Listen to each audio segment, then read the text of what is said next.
Good evening, everyone. Welcome back to another wonderful tasting with the Virtual Tasting Society. I am, as always, Vadim Perlovsky, and today I am excited to welcome back Law's Whiskey House out of Denver, Colorado.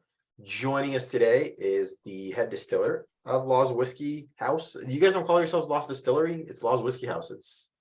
I try to go on brand, but Sam, thank you so much for joining us. Yeah, so joining Sam is Jolly, who is our California brand ambassador, market manager, the man in the California region. Welcome. Thank you for being here. Sam, do you want to, welcome to the group. Everybody here, I think, has been here before, maybe one or two new faces. You all know the drill. Ask questions, get nerdy, participate in the chat, answer the polls, stick around for the group shot. And yeah, if you're not actively participating, keep yourself on mute. Otherwise, I will mute you. Don't be offended. All that said, enjoy. Have fun. Sam, please introduce yourself. Tell us a little bit about Laws, everything. Yeah, my name is Sam Poirier. I'm the head distiller at Law's Whiskey House. I've been making whiskey in Colorado for over a decade, and I've been with Law's for just about 8 years now. So I've got to see the company grow and seeing all the changes that we've gone through. And like the rest of the village, I've got to be a big part of the whiskey that we make here. So we are a grain to glass distillery, and I understand a lot of you have gotten to sit in on some of these tastings with our founder, Al Laws, and some of our farmers, the Codys. But we make everything here in Denver. Fundamental to everything that we do is the grain that we use and the people who grow it. So we're sourcing these heirloom varietals that only grow in Colorado from just 2 small family farms. They're grown in very unique conditions here in Colorado. So that's part of our terroir. We're focused on making traditional whiskeys with deep Colorado roots. So our wheat, our rye, and our barley come from Alamosa. It's in southern Colorado. It sits in the San Luis Valley, surrounded by the San Juan Mountains. It's a very unique climate to grow grain because it's high elevation, it's dry climate, it's very warm in the days, and it's very cold at night. This stresses the plant out and produces that big grain flavor that we're focused on, we're obsessed with, and I think what we're known for. So our 2 flagship products that we make are a 4-grain bourbon and a 100% rye whiskey.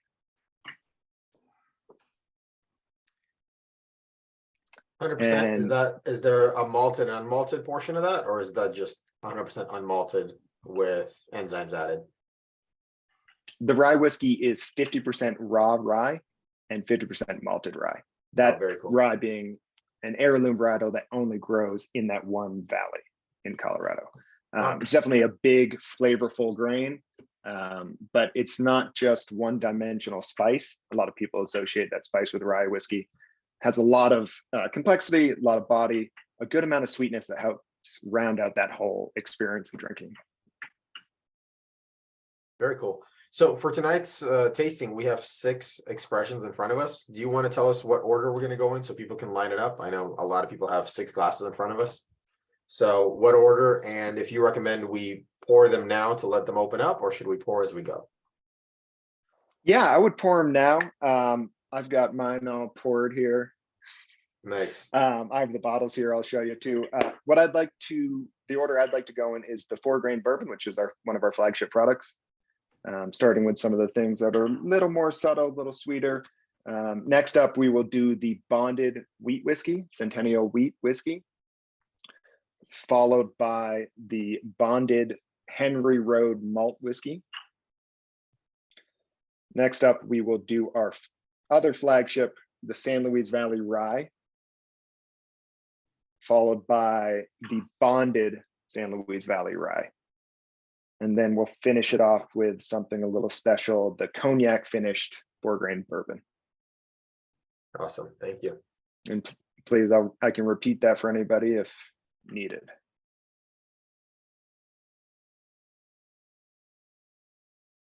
Very cool. Fantastic. So we mentioned that some of us were here to talk to Al, but a lot of the people in the room haven't tasted Laws before. So please tell us a little bit about Laws and what we can expect and so on. Yeah, and like I said, I think we're known for making grain forward whiskeys because everything we do in our process is geared towards showcasing the grains that are grown here in Colorado. And we are making traditional whiskeys. So what I mean by that is we're cooking the grains, trying to maximize the flavor of each grain. We are fermenting in open air fermentation vessels, inviting some more of that Colorado terroir to come into our whiskey. After 3 days open air fermentation, we are going to double distill in copper pot stills. And then we are aging in only full-size traditional American oak bourbon barrels. Well, oak barrels, but for the bourbon, they're bourbon barrels, of course. Yeah. I wanted to give everybody. I think. Go ahead, Sam. Sorry. No, please, Jolly. I just wanted to give everybody just a little bit of context on the house. Sam has been instrumental in what we consider the evolution of American spirit in the West, meaning it's very robust, it's intentionally grain forward, and that's what we're going to really showcase today. Yeah, and I think you may find a common theme in some of the flavor profiles across the board. And that's because of the one small family farm a lot of these grains are coming from. We get notes of black tea, honey, citrus oil, honeysuckle. I did talk about the grains coming from Alamosa. I didn't talk about the corn, which comes from eastern Colorado, where it's a lot like Kansas over there. They grow corn very well. These are two sisters that provide the corn for us. They're 5th generation farmers. Their family was actually traveling across the country in a wagon when one of the wagon wheels broke. They were hoping to come to California. They homesteaded that land there. The other 3 wagon wheels are chandeliers in the family home. So it's about as Colorado as you can get. But what I'd like to do is start with the bourbon. Are we ready to jump into it? Of course. Yeah. I know your bourbon is a 4 grain, right? Yes, it is. I know you guys do a lot of these tastings, so I'm not going to walk you through a step by step, but you know, I like to start with the nose of it and then dig a little deeper. If it's your first whiskey of the day, which I'm guessing some of you probably had a couple, maybe one. It's like we you never know judge so well. the whiskey on the. Yeah, we never judge the whiskey on the first sip, right? We're gonna allow it to wash over the palate. Just kind of forget about it. Go back, dig a little bit deeper on that second one when your palate's acclimated. For me, I've had a couple,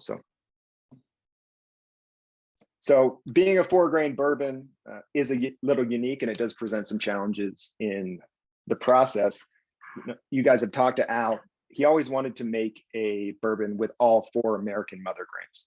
So this mash bill is 60% corn, 20% wheat, 10% rye, and 10% barley. Rye, especially the rye that we use, is a big flavorful grain. It can be pretty assertive. It wants to kind of bully the other flavors and take over. So we always tried to balance out the mash bill so that you can get some of the best characteristics of wheat. And I think if you're looking for them, you can. Some of the more subtle estery, fruity notes come through, some of that sweetness. Rye comes in on the mid palate for me, big spice grips on the side of the tongue, provide some of those nice vegetal notes.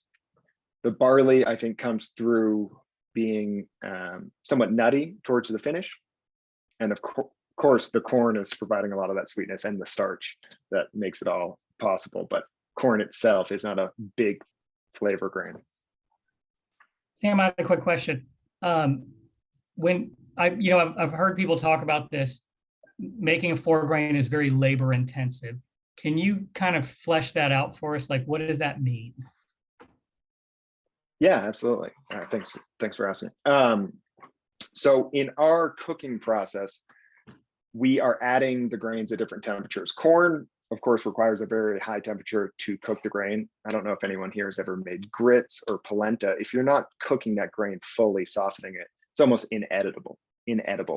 So the first step for us is cooking that corn at a high temperature. If this were sea level, you really bring it up almost close to a boil. Up here at high altitude, it happens much more quickly for us. So around 200 degrees, you'll start to boil off these hot lava balls of corn just shooting all over the place. And Al and his mentor, Bill Friel, found that out very quickly. But we're bringing that up to high temperature, cook the corn. The rye is going in at high temperature as well. Not that the rye requires a high temperature, such a high temperature, but it does help denature some of the assertive, aggressive rye notes and help mellow it out, soften it a little bit.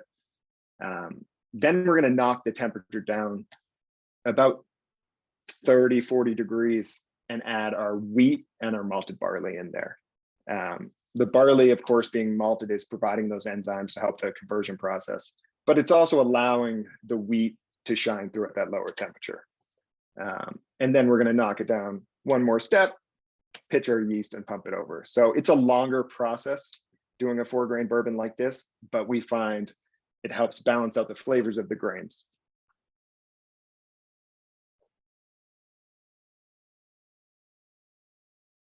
So any thoughts on the 4-grain? Has everyone had the 4-grain before? Your 4-grain evolves, right? You're bottling older and older every year, no? That's right, but we've worked so hard to dial in our flagship product at this younger age statement, which is on average, it's around 3.5 years. We are adding some older barrels to the batches. The batch sizes are much bigger now than the last time you guys spoke. Bourbon batches are about 100 barrels now. We've gone through some massive expansion projects here to help meet demand and up capacity of the production facility. So, Hey, Sam, yes.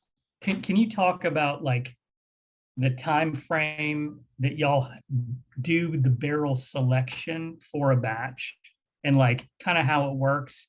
Barb talked a little bit about it when she was out here last time. And I just thought it was really interesting for people to kind of understand how the production really works and how quickly it has to happen. For sure. I mean, that's all starting with Al's spreadsheets, of course. He knows what we have available and what we can choose from. So generally, we're going to pull down about 200 barrels, 150, 200 barrels. We're going to try to taste and profile those barrels in about a week.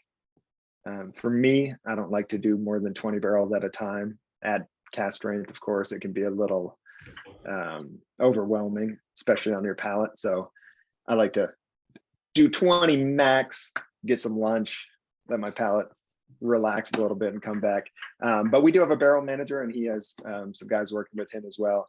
And they're going to taste through those 200 barrels in a week. They're going to profile each barrel, classify them. Maybe some barrels are more oak dominant, some are more fruit forward, some are very sweet.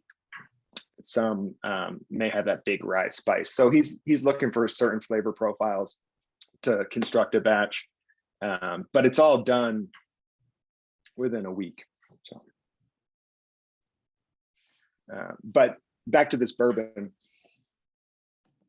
we want to make our flagship product very approachable, very well-rounded. I think there's a good amount of sweetness here. We get the black tea on the nose. I certainly get the citrus, baking spice, cinnamon, vanilla.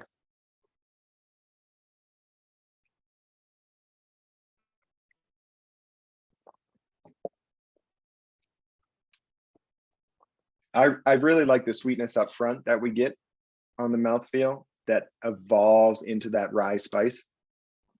I don't think it has an overwhelming long finish, but it has enough body there that it's a full mouthfeel. It sticks with you, and then it's going away. I think as we get into some of the older age statement, and especially the rye whiskeys, you'll see a much bigger mouthfeel on those.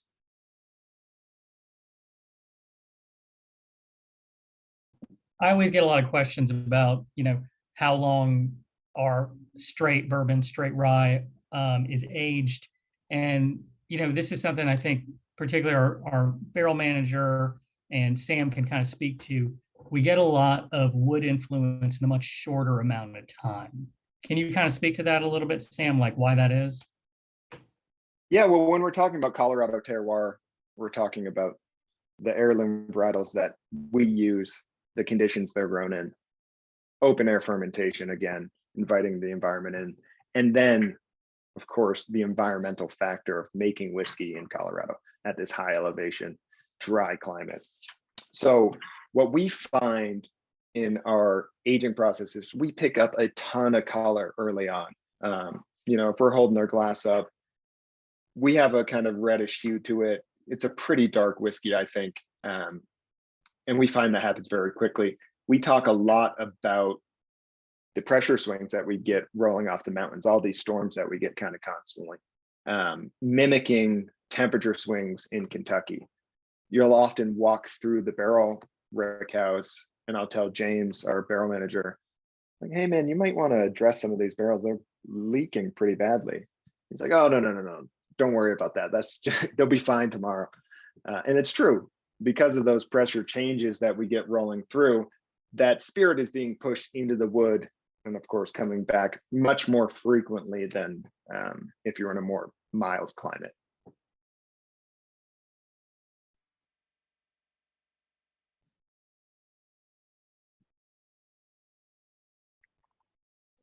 Any thoughts on the bourbon? Questions, concerns? Oh, great. So everyone loves it? That's what I'm seeing. I'm seeing a lot of All glasses right. get emptied. Good, I love it. But I can tell that you guys work hard on it, because it's a lot. It hits every part of your palate. You hit all of it, and so I could definitely see how, if you didn't work as hard as you did, it could be off pretty quick. So and it's not, which is a compliment. You know what I mean? But it's also nice because it is sort of a sitting down, relaxing, easy drinker, but it could also be a nice slow sipper. So it's a pretty versatile bottle. So I like it quite a bit. No, thank you for saying that. Yeah, I think it is very complex. Sitting down with it, you can really get to know it better. I mean, if you guys, I'm not sure how big your sample bottles are, but you have a whole bottle here. You go back the second time you sit down with it, and you're going to notice some more of those subtle notes that maybe you didn't pick up on the first time, because it is a big grain forward whiskey, something we talk about quite a bit. I love the bourbon. This is what I drink at home right here, batch bourbon. Yeah, I'm really enjoying it. I love that you talked about the 4 different grains and kind of how they come through in this expression. And for just the core expression, man, it's got a lot going on. I'm digging it. Thank you. So when the company was founded, Al went out to Kentucky, and he didn't want to launch into this huge investment in time and equity. Of course, it takes a lot of both to open a distillery. So he was looking for some guidance, and by chance he met his mentor, Bill Friel, retired master distiller Bill Friel, in Kentucky. Bill was the master distiller of Barton's for a very long time, and Bill's retirement project, back when they used to allow master distillers to have retirement projects, was 1792. I think a lot of you be familiar with that whiskey. Before that, Bill was the master distiller at Seagram's for a long time as well. So he's had 40 plus years of experience in distilling. Well, Al convinced Bill to come back to Colorado with him, help him design the plant and formulate the original mash bills for the bourbon whiskey and the rye. So he wasn't launching into this, like you had said earlier, there's some guys out there who's been making whiskey for 3 years, or maybe they open a distillery with never making anything and they're going to just figure it out. That is not our origin story. We had a lot of guidance and help from Bill Friel, who Al refers to as his Yoda.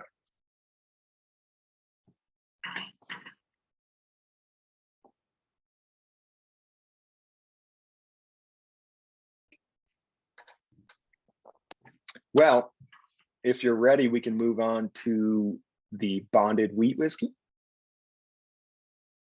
Sound good?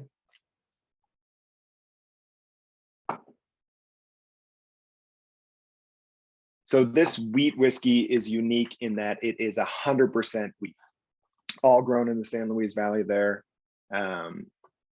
There's not a lot of 100% wheat whiskeys on the market. And so it's cool to see exactly what wheat tastes like on its own. I associate wheat with being lighter in body, sweeter, has a lot of ester notes. I get a lot of fresh fruit, bright fruit characteristics.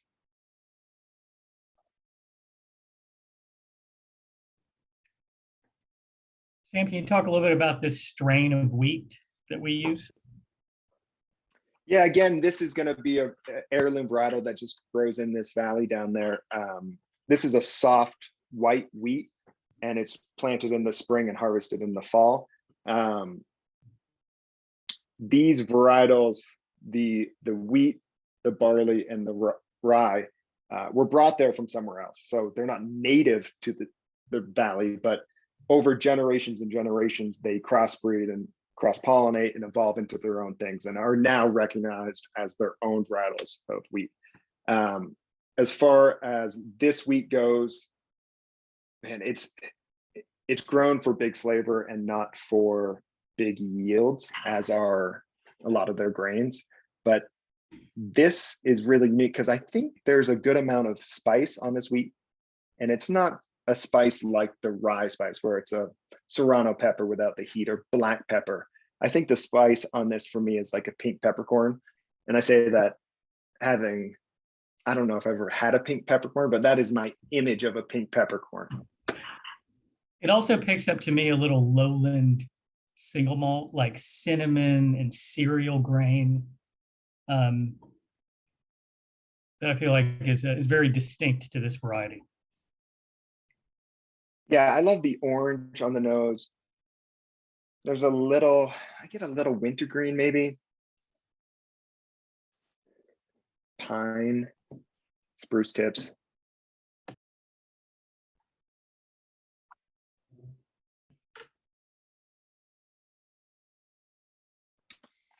I apologize if you guys can hear me swishing it around in my mouth. So do you have a special tasting protocol since you're swishing, since you brought it up? I'm always going to look for the nose first. I'm going to dig in deep. And I'll usually, if we're sitting down at a tasting panel, I'll nose all the whiskeys that I have, because I find that if you start with one, you go fully through it. Over time, you can kind of drift a little bit. I think it's fine for what we're doing tonight, but if you're really looking for something specific, like creating a batch, I like to nose them all first and see the differences.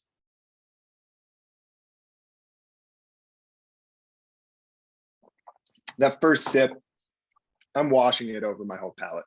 I'm letting it hit all the areas in my tongue, side of my mouth, bringing it back and just feeling it, overall experience. I'm not digging too deep.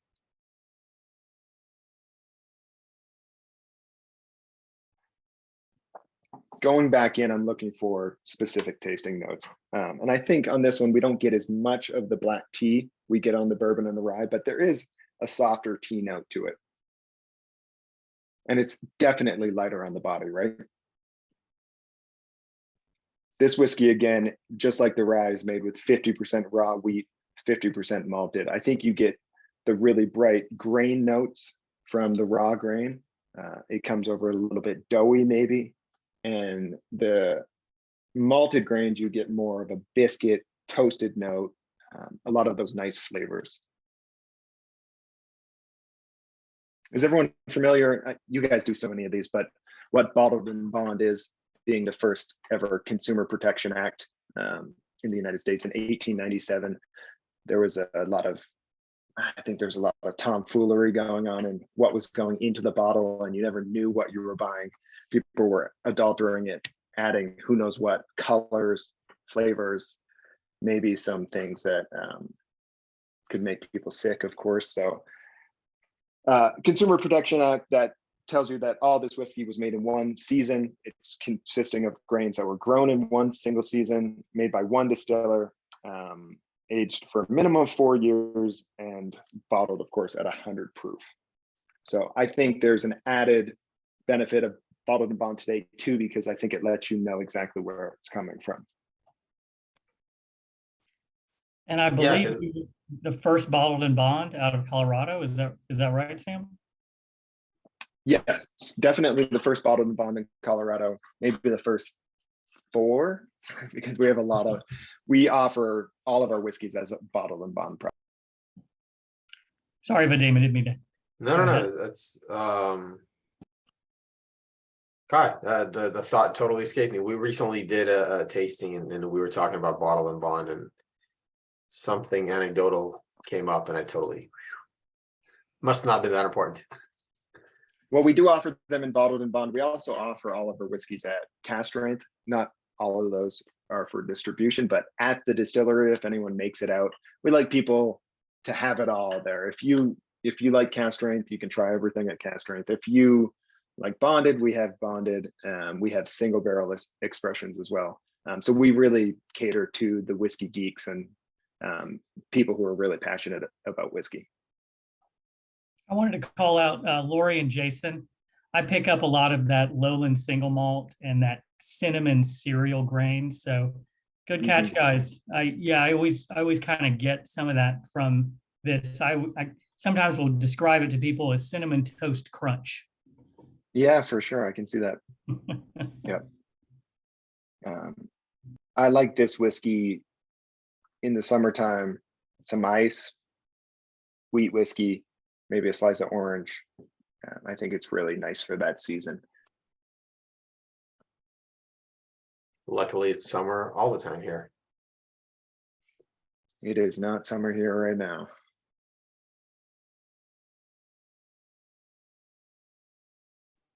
For what it's worth, I'm in Minnesota and it snowed for at least an hour every day for the last 4 days. So it's been ridiculous. 20 something and snowing, basically, not all the time. How's this whiskey in the snow? Still good? Absolutely. It's almost better.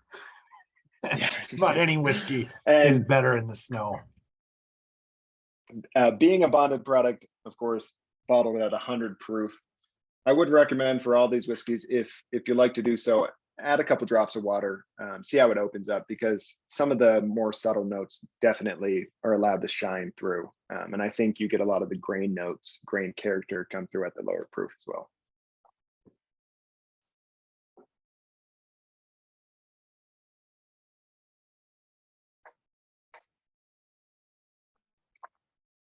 All right, I'm going to move on to the malt, if you guys are ready.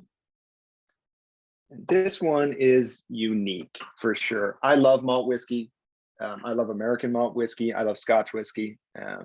But of course, American malt whiskey is quite different than Scotch whiskey.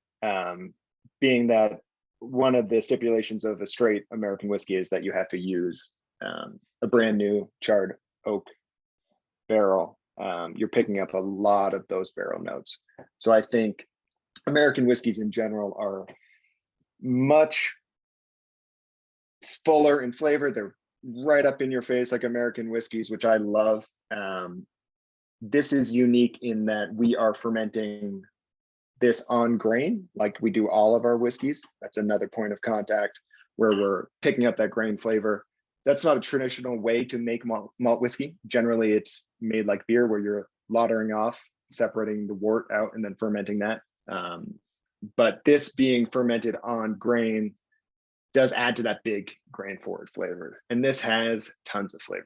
I get a lot of toasted hazelnuts on this. Cocoa powder.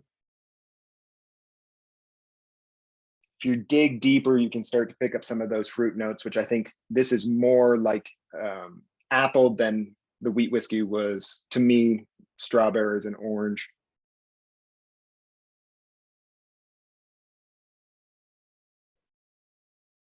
What kind of stills are you using? No, so we use copper pot stills from Vendome. Vendome is a still producer in Louisville, Kentucky. They've been around for over 100 years making stills, and they make stills for distilleries and pharmaceutical purposes. They do all sorts of stuff, but they are the biggest still producer in the country, and I think they make just the best quality stills for sure. So copper pot stills, it is a combination still. So we do have 4 plates in the column. That's going to help refine a product a little bit more without stripping too much flavor out of it. You get better efficiency off a column still, and you get much better flavor off a pot still. So we're trying to have best of both worlds there. Certainly, I think we have tons of flavor. We're not trying to refine our whiskey, pull out a lot of those flavors. So we leave all the plates wide open, so we're not holding back too much. And we have a 2,000 gallon stripping still.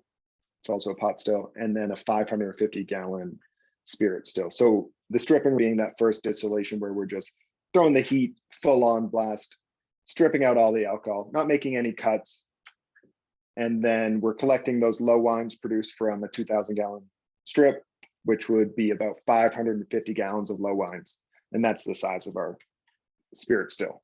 So at that point, low wines being lower proof, about 60 proof, unrefined alcohol, good and bad in there. We'll transfer that over to our spirit still.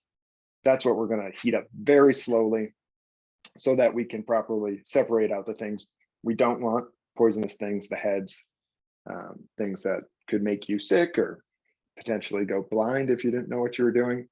And then we're pushing into the hearts, which take on those really fruity flavors right off the bat, estery notes coming off on the top end, but then it pushes into that grain forward flavor. Pushing that for a long time, grain forward, sweet, mild. Pushing towards the back end, you start to get really earthy, leathery flavors that are great in whiskey. You push too far into those tails and you can get really oily, bitter, harsher notes. So those cuts really define a lot of the flavor of the whiskey. But a spirit run takes about 10 hours and a stripping run is about 4 hours. But that stripping still is new to us this year, about a year in production now. That's one of the pieces of equipment that we've put in to expand, and we've done a ton of expansion. Before we were doing 4 stripping runs in our 1 copper pot still, cleaning it heavily, and then doing the spirit run. So it's great to have that to go on now. Hey, Sam, do we have any idea how that's going to affect production this year, or is it still too early to tell? It's allowed us to take a jump from about 60 to 70 barrels a month production to November. Right now, we should hit 200 barrels this month. So it's a pretty big leap. Next year, we project to make 2,600 barrels. So, any thoughts on the malt whiskey? Any American malt whiskey fans here? I remember this malt whiskey last time was such a topic of discussion because for a malt drinker, this is not what I expected for a malt whiskey. And I remember Jordan and I sat down and we're like, he's like, I love this. This is my favorite. And a lot of people thought this was their favorite expression from what we tried last time. And we sat there and we were contemplating picking up the last of what you had from that batch and trying to get it at cast strength. And like, we're working with Joelle,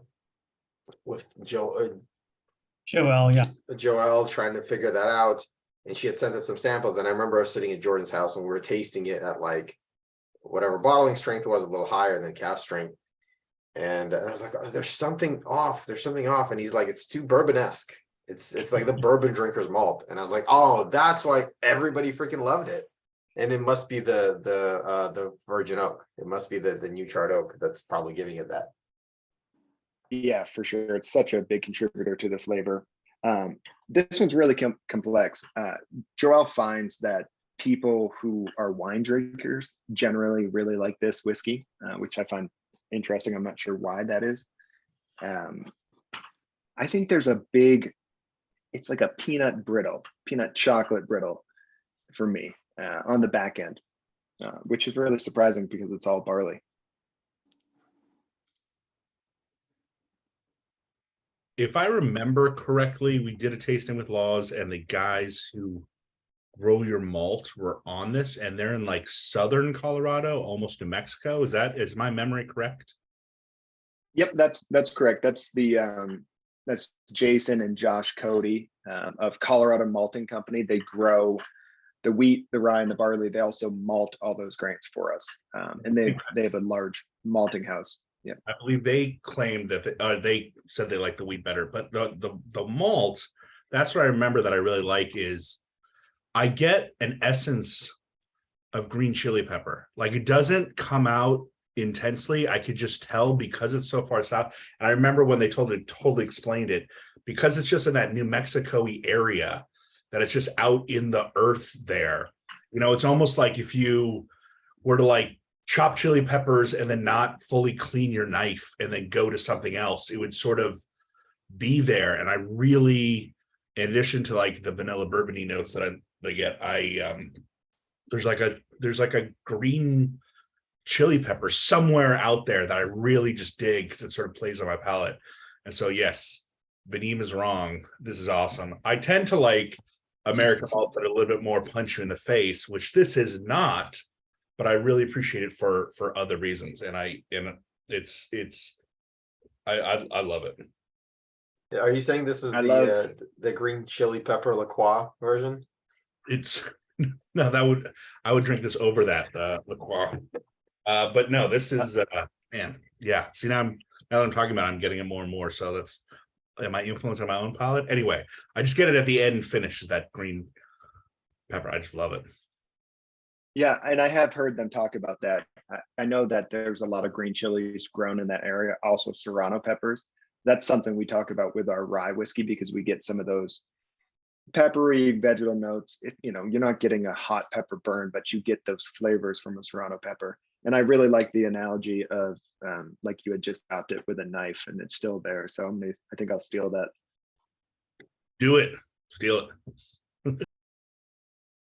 Yeah, the malt is really cool. So something interesting about our malt going forward, we have a lot of different recipes of malt whiskey, and we have it aging in all sorts of cooperage. And the idea with the malt whiskey going forward is to have all these paints on a palate so that we can go in and create something unique. And it's not necessarily always going to be this whiskey anymore.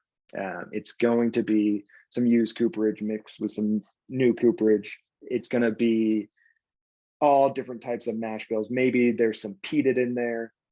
Colorado Malting is so willing to work with us on all these cool little projects that they actually took our oak barrels, chipped them up, and smoked the malt with those ex-bourbon barrels. And that whiskey is really cool, something I'm excited about. Anything in used cooperage is going to take much longer to age, though, and mature. So that's why we were seeing those scotches out there that are routinely 12 years and older. It just takes longer to extract some of these flavors from the barrels that we're looking for. So those vanillins, tannins, softer oak notes than the big, bold, flavorful, sweet caramel vanilla that you get in straight American whiskeys. So.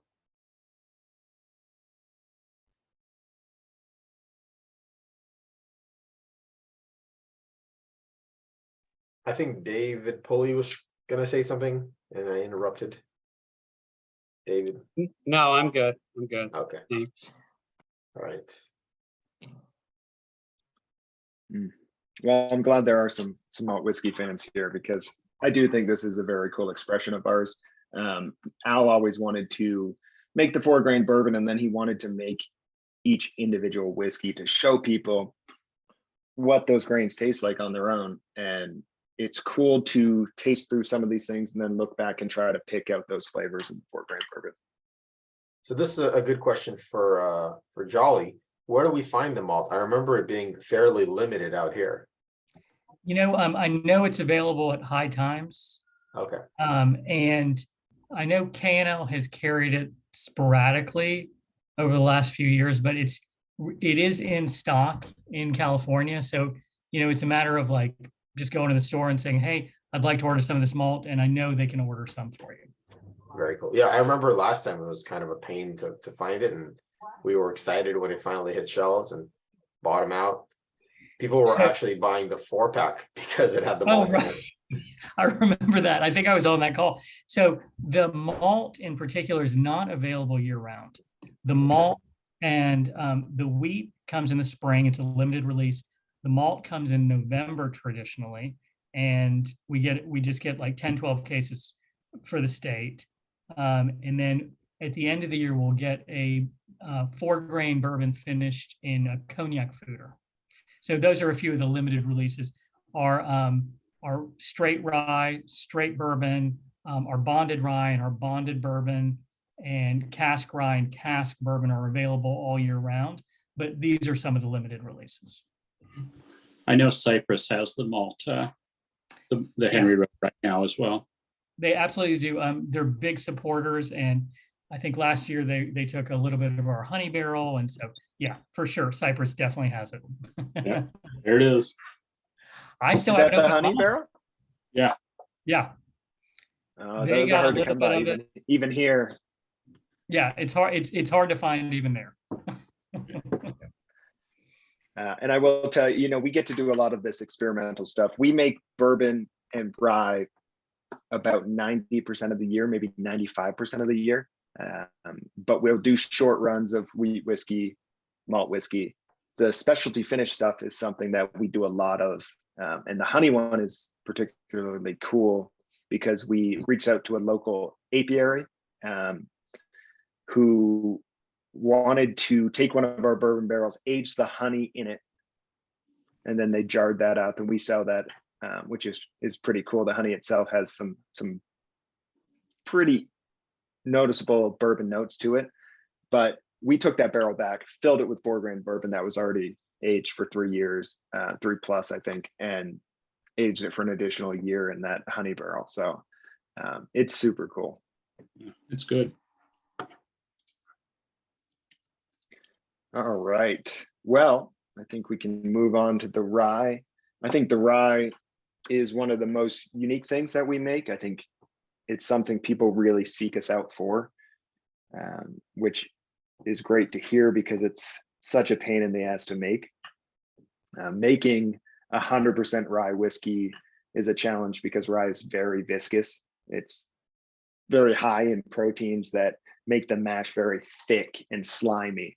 And that rye mash goes into fermentation and it's so thick it captures all the CO2 produced by the yeast in the mash, and it just pushes up that ferment and just spills out all over the side, and you have just sticky slop everywhere. You're in the middle of your shift, you're over there cleaning something, and you just hear plop, plop, plop, and you turn around and the ferment's spilling out. Or you get in at 6 a.m. and the first thing you have to do is pressure wash the fermenter and all the floors. So I love that it's such a big, unique whiskey, but it really is a labor of love for sure.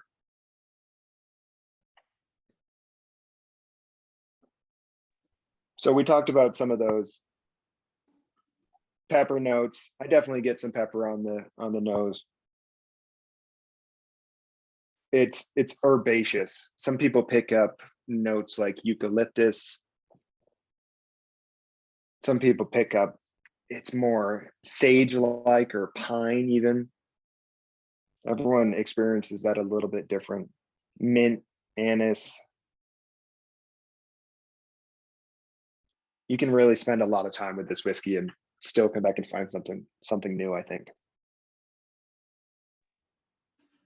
I was just beginning my journey into whiskeys 5, 6, 7 years ago.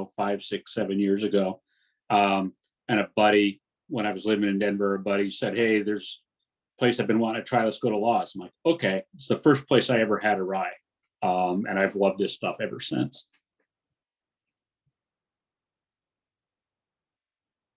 All right, I'm going in for my first sip, so.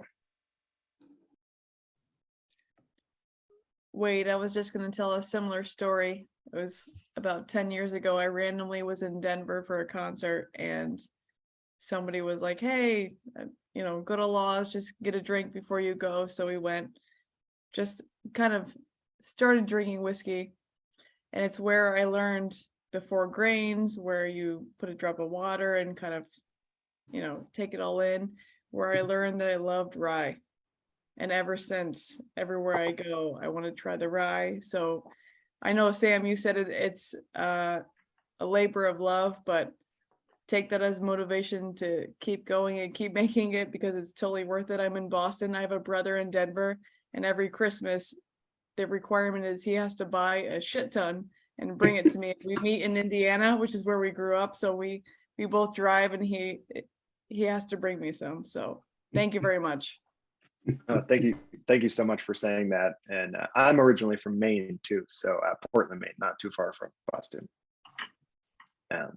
This one is so, I see Rosemary in the comments here. It's so exciting when the first sip, I mean, it's just, there's so much going on. It's just so bright, and it's really unique. I do think you can pick up on those vegetal notes that I'm talking about. I think there's some leather there too. Some of those notes I associate with pushing towards the back end of the distillation, but they come through the whole time with rye. The rye spirit run is so unique compared to the bourbon run. Bourbon, you get a lot of those sweeter, doughy notes coming through throughout the hearts. It's sweet, it's pretty neutral.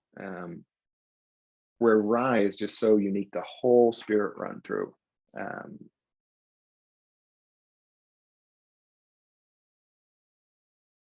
Yeah, my first Law bottle was I think it was Eureka, had a Law's single barrel, and rye. And I just remember it was like wild. It was so unique. And I was talking about this with someone, it's like when you've tasted so many different stuff, you want it to be good, don't get me wrong, but a lot of times you're chasing like what's unique, what's different, like what is just kind of blow my mind. And that was wild. And I do appreciate, well, this is not as wild, it still is unique and good, but it just, I mean, labor of love. Yeah, you make some great stuff. It's especially the one-offs have been, I've really enjoyed them. Yeah, and we attribute these big flavors to the farmers that grow our grain. You guys got to speak to them, but we buy 100% of the rye that they grow, so no one else can get it. And we're expanding, so the Codys are going to have to buy up more land that they had previously sold in the past when business wasn't so great. So we're really proud of that. That's really exciting. Their family, I talked about the Whiskey Sisters in Burlington, Colorado, who grow the corn, having homesteaded that land, but the Codys have been there for almost 100 years as well. They're 4th generation farmers of that land. So it's really important to us that they grow with us, because they're such a huge part of what we do.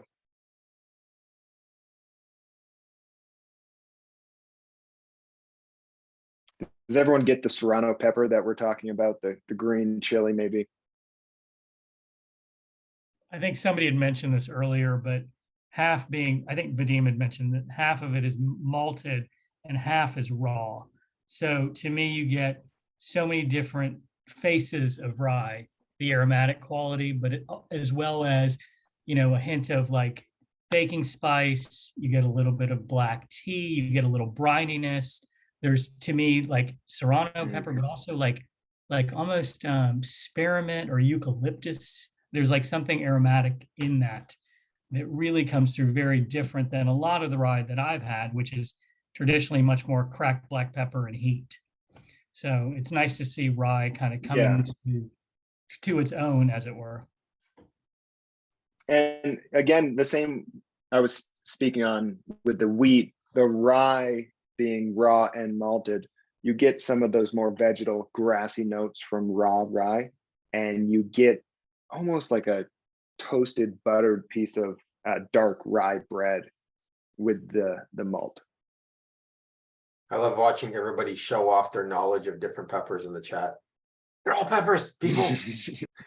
No, they're Anaheim. No, they're Serrano. No, they're black. All peppers matter. I do believe that the field around them, it definitely, there are some Serrano peppers grown around there, but when you say it's raw, raw rye, what's the processing on that? I mean, I'm guessing it's not green. It's is it hulled, shelled? I mean, like, how much stuff do they do to it? Yes, for the raw, it is hulled for us. Mhm. It is a green grain in nature. They're just taking it off the field and they're storing it in their silos there. They are removing the husk or the hull for us to make processing a little bit easier. The malting process, for those of you who aren't familiar with it, is essential for us to convert starch into the simple sugars that we need for the yeast to eat. So malting is steeping that grain in warm water, begins to germinate. It thinks it's going to grow into a plant. Inside the seed there, it's building up, well, it has a lot of starch, but it's converting some of that starch into simple sugar. It's also building up enzymes, and those enzymes are what work in our mash process at a certain temperature. Those enzymes will chop up these long chain starch molecules, chop them up into simple sugars. And that's what we're doing in the brewing process. That's the whole goal there. So without malted grain, that process isn't possible. And you can malt any grain. They have malted sunflower seeds and they have malted quinoa, which you can only imagine how expensive malted quinoa would be, because it's a pretty labor intensive process and you lose a certain percentage as well. So they'll malt anything, but the malted rye, barley's the easiest thing to malt. Wheat and rye are a little bit harder because they don't have that husk on there and it's denser, but it's so worth it with the flavors that we get out of it. For sure. And with using 50% malted rye, I'm guessing you don't have to add enzymes for the fermentation. We do add enzymes. You do. It's pretty common, and it's very common in Oh, of distilling. course. There might be some people out there that are really diehards and they say that they don't add any enzymes, but the enzymes that we're adding are the exact same enzymes in malted barley. The reason for that is we're just making sure we're not leaving anything behind, because if we're leaving starch behind, then we're leaving alcohol behind. So, but we do add, there's an enzyme in malted barley that helps break up some of that viscosity as well. And with rye, that's very important that we do that, because it's a monster for sure.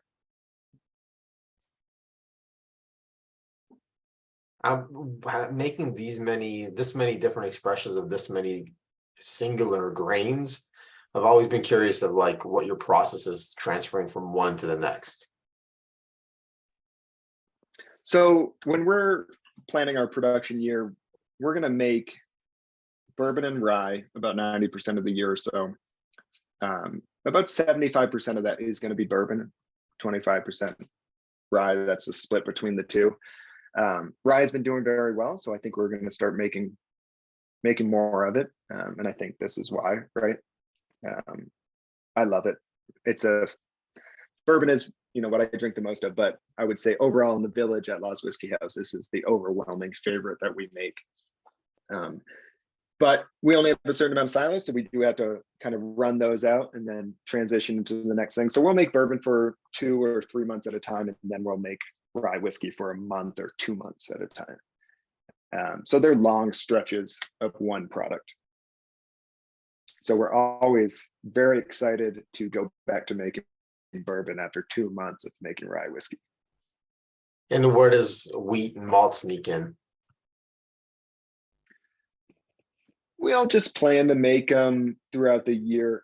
We're just wrapping up a run of bourbon right now that we've been making for 2 months. We are going to squeeze 1 week of wheat whiskey in before going to rye. That'll be in the second week in December. So in that 1 week, though, we can make 50 barrels of wheat whiskey, which is a huge number for us, because over the 8 years I've been there, we've only made about 200 barrels is what we have aging of wheat whiskey over there. So.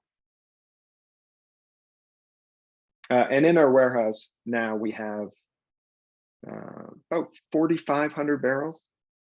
We have filled up one warehouse, and we just brought a new barrel aging facility online. But with our increased production, we are going to start filling up these things a lot faster. So.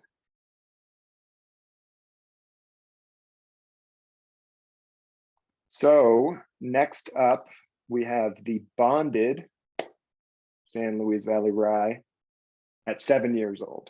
And this is super cool to see how it's the same mash bill. It's super cool to see how some of these flavors evolve, how much the barrel is continuing to influence the whiskey, how that extra maturation time helps all these flavors, these complex flavors in the flagship product come together. And I think it's a more, the sip throughout the whole time is much better put together. I mean, the transition between some of these flavors is really seamless compared to the batch product, where you can really pick out these things here. You say, it's vegetal here, there's spice here, there's sweetness here. In the older products, I think they really come together really quite nicely. Is there any noticeable differences on the nose or on the palate that you guys pick up right away from the older product versus the batch product? San Luis Valley Rye is 4 years, so the younger one we just had versus 7 for the bonded. Sweeter mint.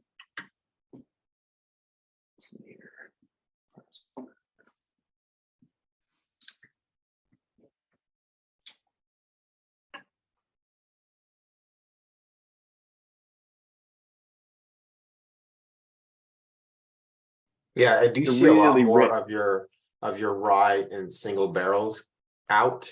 It seems like you guys are really having fun with the rye. Seems like more of it in like Jordan said, when Eureka did their single barrel, it was a rye, and a few other single barrels that I've seen was a rye. So I definitely think it's unique to you guys, obviously, because of the terroir. But it does seem like you're putting more of the rye out as a special. Yeah, I think maybe California just those accounts are leaning towards it a little heavier. I think oftentimes people will have an idea of what they want to buy, but we also offer samples. We'll send people bourbon and rye. With these older expressions, I get a dark cherry note that comes out, and I get that both on the bonded bourbon, which we're not tasting tonight, but and the bonded rye. It's something that doesn't come out till about 6 years. So that's really interesting. Vadim, to answer your question, yeah, a lot of the barrels that were picked last year in California favored rye. So a lot of retailers were interested in that. And I think part of it is at cask strength, there's a lot of integration in the rye that people didn't expect, and they really responded to at that time.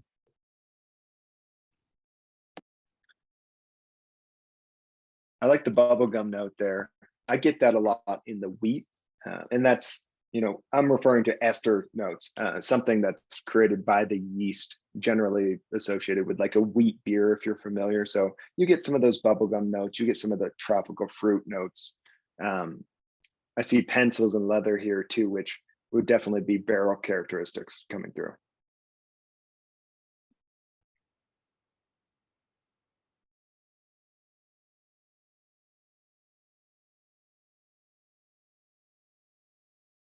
I think the finish and the body are really rich, though. I think it has a great mouthfeel. It's full bodied. It's a big whiskey.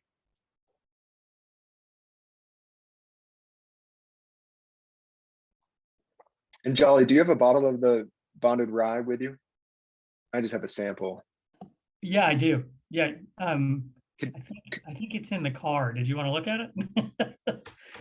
Oh, no worries. Oh, Someone okay. had asked for a picture. I think that's what they're asking. But Okay. I don't think you need to. I believe I do. 1 second. That's not no. That's not the picture they're asking for. Oh, okay. Oh. You're good. You're good. Sorry. No, You're okay. good. No, as we transition into that, we have a little tradition here that as we transition into our last pour of the night, we invite everyone to hop on camera, and we'll do a little toast and raise a glass. Get David and Carrie onto their cameras, and we raise a little toast and say thank you to you, Sam, and to the group, and to Jolly. So thank you for being here, spending the evening with us. Cheers to you. Everyone smile to the camera. Perfect. We get a Well, nice thank you little, guys. I mean, family shot. these whiskey tasting events and whiskey clubs are a huge part of why, this industry as a whole has been so successful. And this year, continues to grow the craft industry as well. Craft being a pretty interesting term, undefined term, but so thank you for your interest in laws, but also whiskey in general. So This may have been one of the best toast photos I've taken so far. Literally everyone's on screen and everyone's smiling. This is great. You're doing a great job, and Sam. thanks. Everyone's eyes Jolly, open. Yeah. someone had asked if the 7-year bottled and bond rye is available in California. It is indeed. It is at K&L. It's at High Times. It's at Mission Trails down in San Diego, as well as Jug Shop up in Northern California. It's around for sure. We have a little bit of it left. I think I have another maybe half dozen cases, and I'm not sure if the age statement is going to shift back to 6-year. That's kind of what I've heard, but I guess that'll depend on Sam and our barrel manager James, and kind of see where we are for next year's bottled and bond release of bourbon and rye. Yeah, I think they're always going to kind of bounce around. There's no I mean, I love the rye at 6. I love the bourbon at 6. The bourbon's 8 this year, but I do love the 6-year bourbon. I'm curious if Jason or Jane are teachers, because they're associating that fresh pencil shaving note. Strange Yeah, story. but The only reason I know that scent right now is because I just gave away a physical mechanical pencil sharpener that was down in my basement to someone else. And so when I took it apart and took it down, I totally got just bombarded with the smell. And there's no way you can forget a smell like that anytime soon. It's just brings back all the childhood memories, which, is dating me. But, it's such a distinctive smell, and it's not a smell that just hits your nose. It just kind of permeates every sensation. So that's why that really came out to me, was because I got it right off the bat on the final finish. All right. Well, the last whiskey that we have tonight is the 4-grain bourbon aged in cognac barrels and then a cognac foeder. So I'll tell you a little bit about this process. We work with a very great barrel broker in France. He used to be, he's a very well-known brandy cognac blender, but now he's a barrel broker, and he is sourcing these awesome cognac casks for us. So what we're doing is we're aging our 4-grain bourbon for a minimum of 2 years to become straight bourbon whiskey. We are then adding those to these fresh cognac casks for the first time. Those are going to age, I mean, at least another year in there.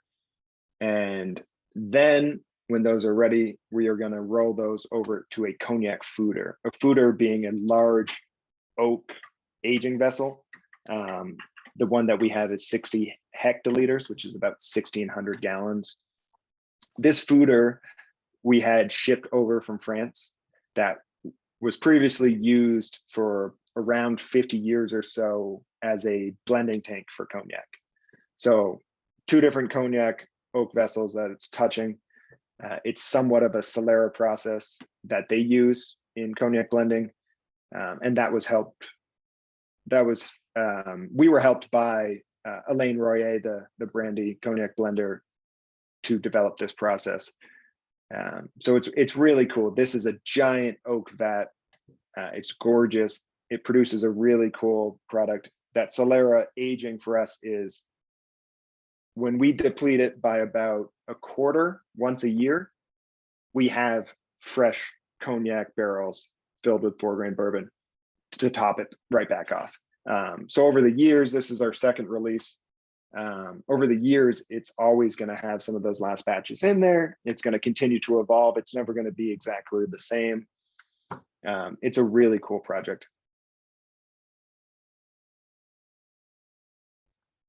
So hopefully on this, you should be able to pick up on some of those brandy notes because of those first use cognac casks that it's touching.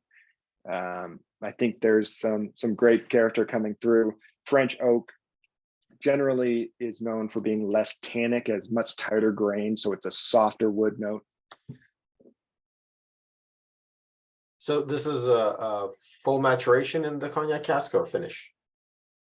To be bourbon, the first thing, straight bourbon, first thing it has to do is touch charred new vessels. So it's going into American oak barrels that we're sourcing from Independent Stave Company, which is a massive cooperage in Missouri and Kentucky. They make barrels for all the big guys. So it's going into those first use charred American oak barrels for at least 2 years, sometimes longer.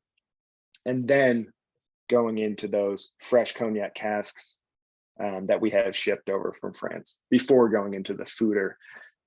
You can only imagine what a shipping container, a sea container smells like when we crack it open and it's just packed with those cognac barrels. It's really something special to smell that.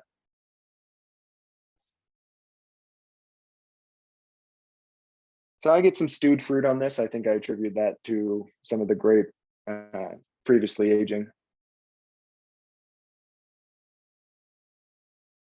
Raisin. I think this, like the bonded was richer than the batch rye whiskey. I think this is quite a bit, for me, it's quite a bit richer. But it does, French oak does often have a drying wood note as well. So it's, those things don't usually go together, but I think I pick up a little bit of both.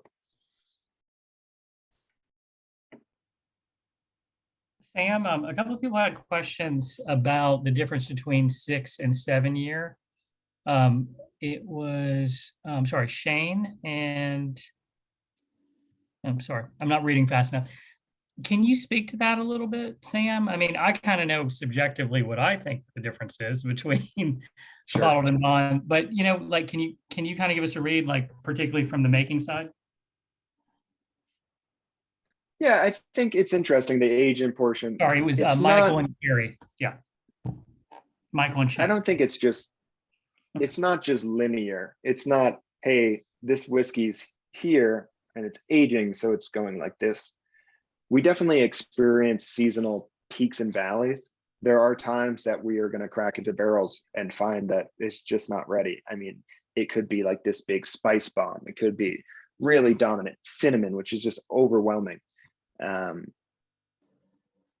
It is constantly evolving. It's interacting with the oxygen. Wood is porous.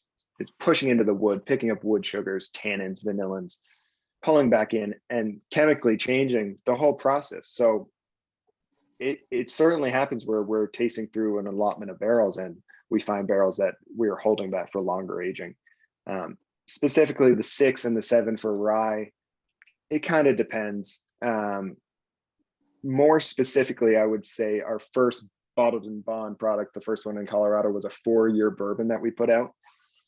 And we loved it. I mean, we loved it, but it didn't have those cherry notes at all that it developed at 6. It picked up so much more oak, so much more of the stewed fruit versus some of the lighter, feistier notes that I really liked at 4. So it's interesting. It's not linear. It goes up and down throughout this whole process. And we have some stuff now that is what is it going to be, 12 years in July now?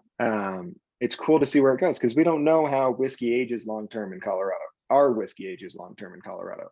We put out our first 10-year product last year and it's awesome. But the whiskey that Al was making by himself 10 years ago is quite different because our process and everything has evolved over the years. So we like to say that we're making our best whiskey today, but I can say the 10-year stuff Al was making 10 years ago he did a pretty good job as well. This year, we're going to have a special release. It's going to come out in December. It's called Intentions, and Sam can speak a little bit more to what that's about, but it's a blend of 3, 6, and 10-year-old whiskey And it is kind of like our, our tribute to our time, as well as kind of a testament to what we consider our best blend of, that range of years. Yeah, I Yeah, wanted and that. I do think some of, Is that going to be some distribution on that? Are we going to see that here? The answer is yes. It's going to be fairly limited. I think we're just going to get a couple of cases for the Southland. So it definitely will be out there, and I'll be happy to kind of shoot Vadim a little read on who is going to have it and when. Awesome. Please do. I'll share it with the group. That'd be great. Thank you. yeah, Matt. so this is part of the ongoing series that we call the Origin series, originally consisting of some of the first spirit runs Al ever made. He then batched those and rebarreled it. And those barrels were known as Origins barrels because they came from the beginnings of all of our bourbon whiskey production anyway. So this is the first ever vertical marriage that we're doing of barrels across the age statements, which is really cool because we can kind of try to shape exactly what we're looking for. And I say we, it was James, the barrel manager, myself, and Al. When we're digging into some of the oldest barrels we have in the warehouse, which are pretty sacred to us, we're putting a lot of thought in how we can elevate those in a bottling. So we certainly have a lot of oak character. We don't want to diminish that big body. So we were looking for barrels of younger age that had a big, rich body that we felt would help better express the grain, because generally speaking for us, I think the younger age statements showcase the grain a little bit more. As they evolve, barrel takes over, adds to it. So we put a lot of thought into how we can elevate some of the oldest, coolest stuff we have in the warehouse. And we did blend in some stuff that's around 3.5 years, some 6, like Jolly said. It's a really cool whiskey that was released today in the tasting room. So it's something I'm certainly very proud of. And I think it really showcases some of the best stuff we can put out there. That's not just a bonded one season product. Awesome. Yeah, I look forward to trying that one. I missed out on Origins. I couldn't get any of my buddies to run over and grab me a bottle when you had that last year, but yeah, this release will be substantially larger. So good.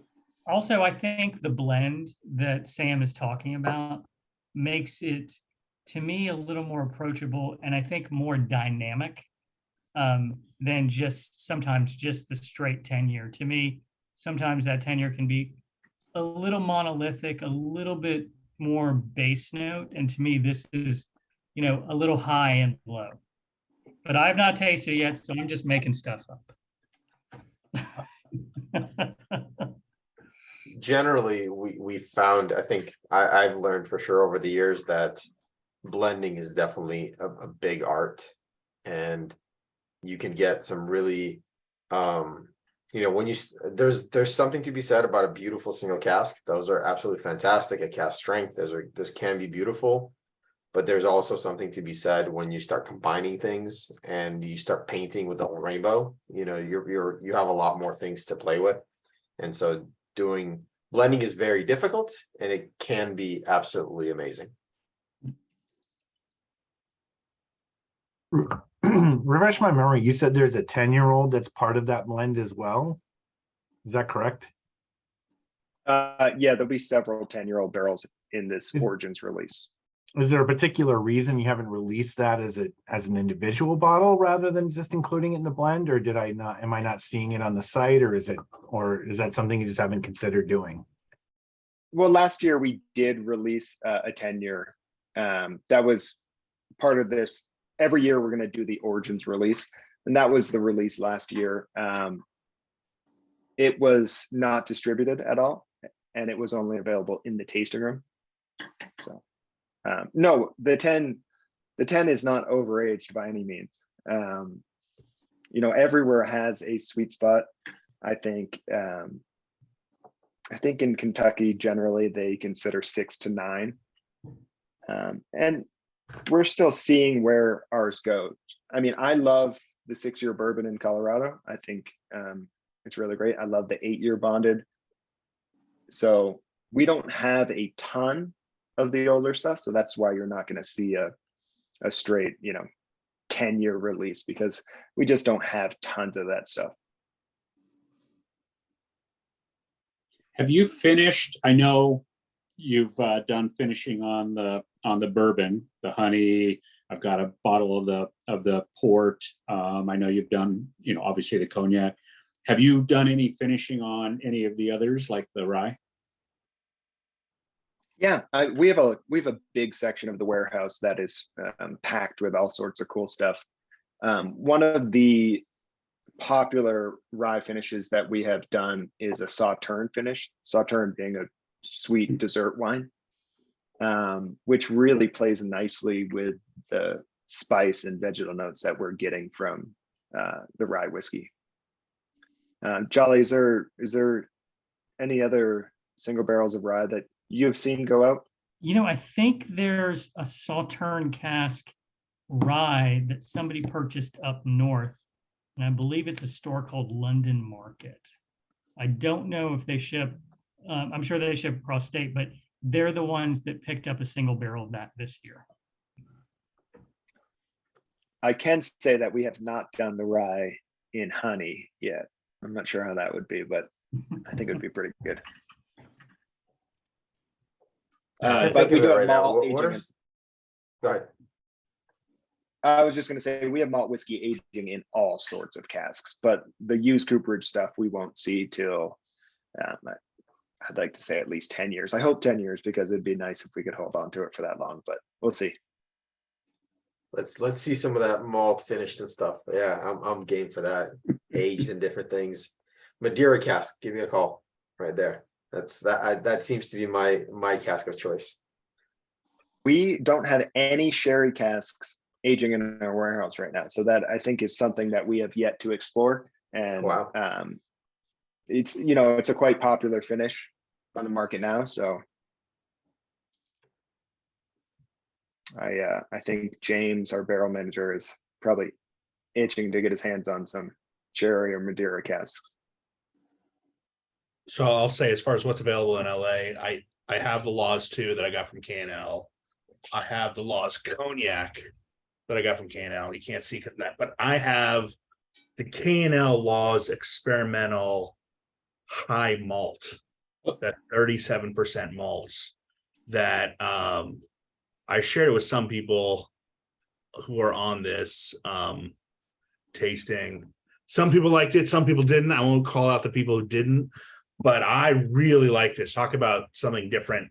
This to me, maybe this is more about me than I should admit, but this to me is like, if it's a Wednesday and I've had like 3 drinks and I should sort of stop, but I want another, I pour this because it's so different and interesting. My palate's just like, whoa, just hold on. Let's chew on this for a minute. And I spend a while on it. And I think it's different and interesting and rad. Someone on this tasting really hated it, but other people really liked it. It's not, it's like 80, I think, or 90. It's not, it's sub 100, but if you're looking for something different, it's at K&L right now. And I highly recommend it.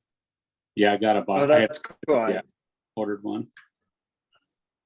I'm glad that you brought that up, because I think we probably only ever had 4 barrels or so of that, because it came from one spirit run.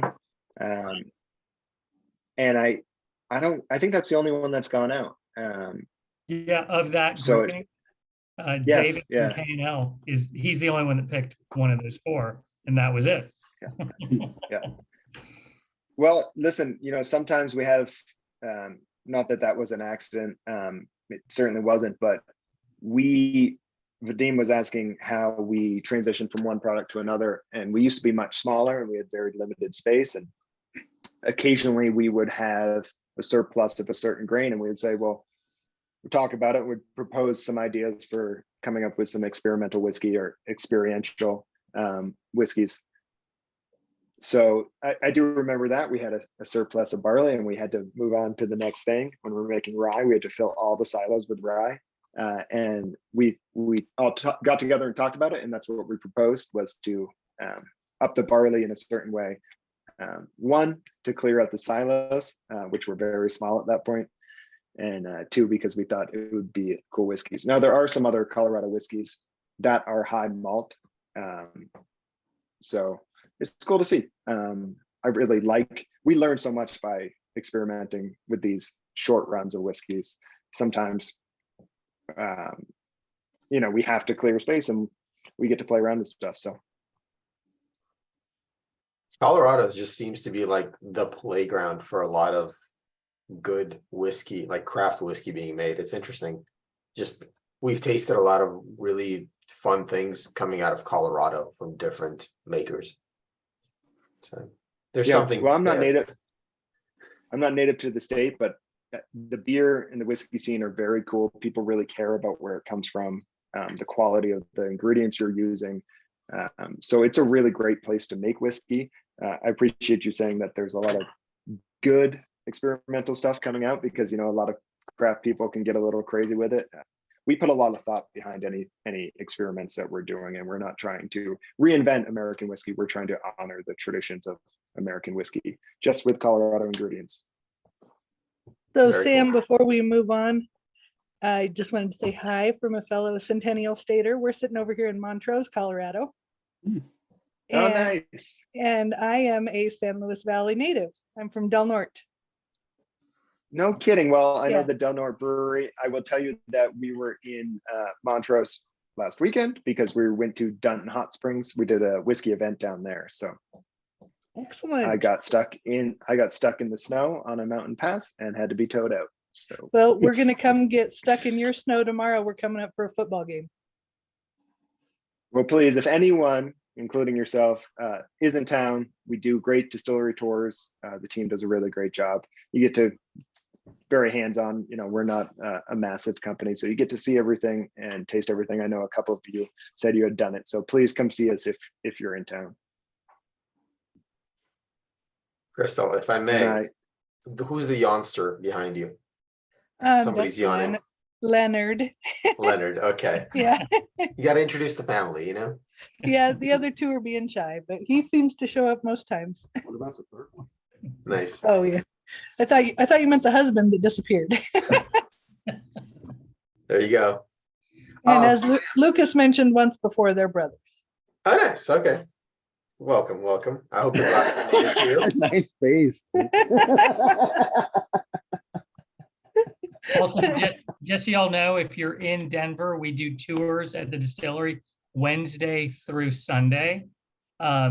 Just hop online and you can book a tour through that, and it is great fun. There's still like only 40, maybe 42 of us total. It's still, like Sam was saying, a labor of love. We believe in what we do, and we're really, really focused on trying to make the best American whiskey we can in Colorado. For sure. Sam, we had a fantastic lineup in front of us today, and you kind of gauged the audience. We all voted for our favorite expression of the night. Do you want to take a guess of what was number one? I think collectively the bonded rye. Okay. Jolly, do you want to take a guess? I would think it would be, I don't know, I think it might have been the malt again. All right. Drum roll. The answer is the number one whiskey tonight was a tie between the malt and the cognac. Okay. Cognac jumped out. All right. Wow. There you go. But hey, you were Cool. right. The bottled and bond rye is a close second. So we had 30% vote for the malt, 30% for the cognac finish, and then 25% for the 7-year rye. That's pretty damn close. I- Almost had a James, three-way tie. Go ahead, Sam. James Kuntz, our barrel manager, will be very excited to hear that about the cognac, because that, much like making rye for us at the distillery, is a labor of love. He puts so much work into that cognac and that Solera barrel aging process that I'll let him know. He'll be happy to hear that. Yeah, Jane pointed out something fun, which doesn't happen every time. Every single expression got at least one vote, which is pretty impressive. Because usually, you get to the cast strength stuff and people forget about the original. So that's pretty cool. Yeah, the cognac finish one, a lot of the ladies were loving it in the chat. Good. Yeah, I'm happy to hear that. That's landing in the Southland today, and we should see that on the shelf probably right before the holiday.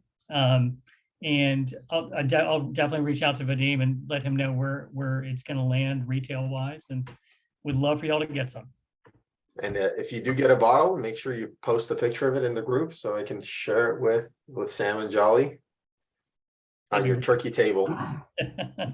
And I just wanted to jump in, Jolly, too, and ask, I don't know if you or Sam can answer this too, but I was looking at your distribution list, and it looks like I'm in Minnesota, and it looks like you distribute to Iowa.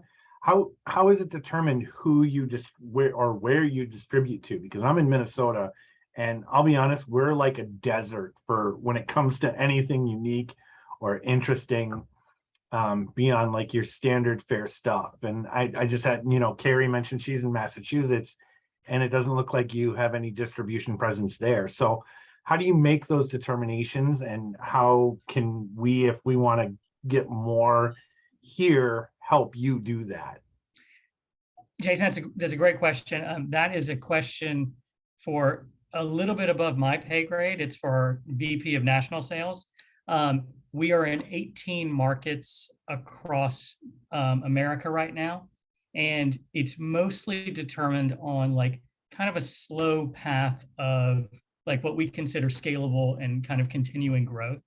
It is available online through our website if there's a particular bottle that isn't available to you locally, but we do our level best to try to support our local retailers. I always believe that if we don't support our local retailers, one day they just won't be there. So, that's why I try to call out local retailers here in California where I am. But yeah, in large measure, it's growing, but if it's not there yet, it'll be coming soon, hopefully. Jason, hopefully that answers some of your question. The thought process is really based on kind of like, how much we have and how much we can grow in terms of, Right. our level of production and distribution throughout. Yeah. Well, because I've gotten to be, I don't know if I would say friends, but at least contacts with a couple of store owners in the cities. And I know that they're always looking for something new. So I don't know if there's a way you can provide me with provide any kind of a contact that I might be able to give them to reach out to talk to about that. That would be fantastic if you have someone that I could have them reach out to talk about distribution here in Minnesota. It'd be great. Absolutely. You know what? I will talk to my boss. She has connections, a few connections in that area. And Joelle can probably speak to Vadim to figure out what we can do to push that forward a little bit. I will tell you, we're making as much as we can. And in 4 years from now, or 10 years from now, I think we'll have a lot more ready on the market. So Fantastic. What are you most excited for in the next year? Let's say 6 months, a year and a half. Any projects that you're working on, Sam, that you're super stoked for? Well, I'll tell you that the expansion project that we are somewhat wrapping up now has been in the works for 3 years. We shut down in 2020 for 6 months to gut the whole facility, upgrade all the electrical, the gas lines, the cooling capacity. We put in new boilers, we bought new fermenters, we put in new floor drains. This is a very ongoing, long-standing project that we're doing, and the goal was to get to 200 barrels a month, and that's not our maximum capacity, but that is something that hopefully we hit here in November for the very first time. So seeing all of this, there's so many different levels of this expansion, seeing all of this equipment finally come together, and allowing the team that we have, who is so awesome, to be able to finally reach some of those goals that we've been working on for so long is that's what I'm most looking forward to. So hopefully, wish us luck. Knock on wood that nothing goes wrong, because something always goes wrong in a big production facility, and that's part of it. So yeah, we're hoping that we hit 200 barrels this month, and we are excited to be at that level because it puts us at a higher production capacity. That it brings Laws whiskey, it elevates us. We're no longer a small distillery if we're making 2,000-3,000 barrels a year. So That's very cool. Are you planning to rotate any new grains in? We are so tied to the small family farms that we use. But that being said, I mentioned, the way we learn and experience things are by somebody on the production team proposes something and we'll talk about it. Maybe we debate a little bit, but we'll bring it in. Some of the smaller grain things, Al Laws likes to refer to as bird seed. He's not as fond of some of these things, but I think for some of our newer distillers who haven't experienced a certain thing, if they want to make something, we're going to bring it in, we're going to make it. We're making bourbon and rye most of the year, so we do get a period of time that we get to experiment with stuff, and we have made short runs of rum, agave spirit, brandy, apple-based, plum-based, and grape-based. We do get to flex our creative muscles at times, and what I would like to make in 2023, and we are going to make, is wheated bourbon, which we've made in very small quantities, but we're going to make at least 50 barrels or so in 2023, which is, the wheated bourbon is really cool. And I'm not sure when we'll see it, but it's about 5 years old at this point. Wow, that's great. Very cool. Thank you so much. Yeah, I'm happy to be here. Any other questions from the group? If not, then I'm going to wrap up the recording and we can just hang out off the record. But Before ahead, you Jane. go, I actually like the rye. So Jane is notorious for having tasted everything we've tasted and generally does not like the rye. So I think you're in the top 3 ryes that we've ever tasted. Yeah. That's like 3 ryes now you like, Jane? I think we're finally tearing her down because this has only happened in like the last 3 months. So 2.5 years of tasting whiskey, and this is the 3rd rye she liked. So there you go, Sam. Thank you, Well Jane. done. I Jane, am thank so you. I'm so in Jane's camp with that too. This is the first rye I've actually enjoyed of all the ryes I've tasted, and I've tasted them across a few different distilleries and even some single malt scotches that have been finished in rye that I just couldn't stomach them. I just couldn't deal with it. And these ryes were just spot on. I could drink these again. Awesome. Thank you so much. That's some praise. There you go. Well, that said, thank you so much, Sam and Jolly, for being here, for spending the evening with us. Thank you to the group for joining us and participating in this. This has been fantastic, and we'll see you at the next one. Cheers, everyone. Thank you, guys. Thanks, everybody. Thanks. Thank you.